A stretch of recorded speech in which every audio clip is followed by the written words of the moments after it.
Un nouveau jour, une nouvelle semaine que le Seigneur nous donne.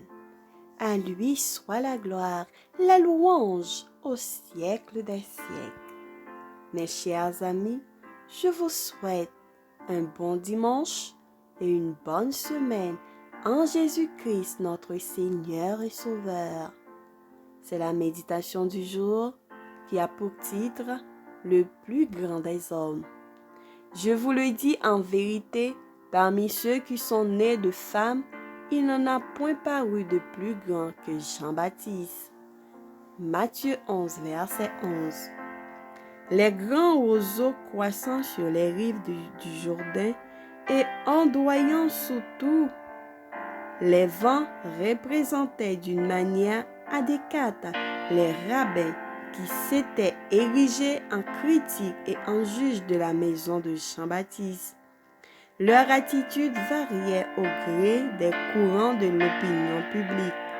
Ils n'étaient pas disposés à s'humilier en dessous dans leur cœur, comme le Baptiste les invitait à le faire, et par crainte du peuple, ils n'osaient pas s'opposer ouvertement à son œuvre. Mais le messager de Dieu n'était pas un poltron. Les foules qui se rassemblaient autour du Christ avaient été témoins de l'œuvre de Jean et avaient entendu avec quelle hardiesse il censurait le péché. Jean avait parlé avec une égale clarté aux pharisiens, aux sadducéens, au roi Hérode et à sa cour, aux princes et aux soldats, aux publicains et aux paysans. Il n'était pas un roseau flexible agité par les vents de la louange ou du préjugé. Alors qu'il se trouvait en prison, sa loyauté envers Dieu et son zèle pour la justice restèrent aussi grands que lorsqu'il prêchait dans le désert. Dans sa fidélité aux principes, il fut ferme comme un roc. Président à Zacharie la naissance de Jean, l'ange lui avait dit « Il sera grand devant le Seigneur ».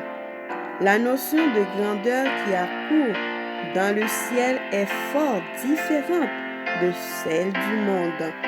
C'est la valeur morale que Dieu prise. L'amour et la pureté sont les attributs qu'il préfère. Jean fut grand devant le Seigneur lorsque, en présence des messagers du Sanhédrin, en présence du peuple et de ses propres disciples, il s'interdit de rechercher des honneurs personnels et désigna Jésus comme étant le Messie promis.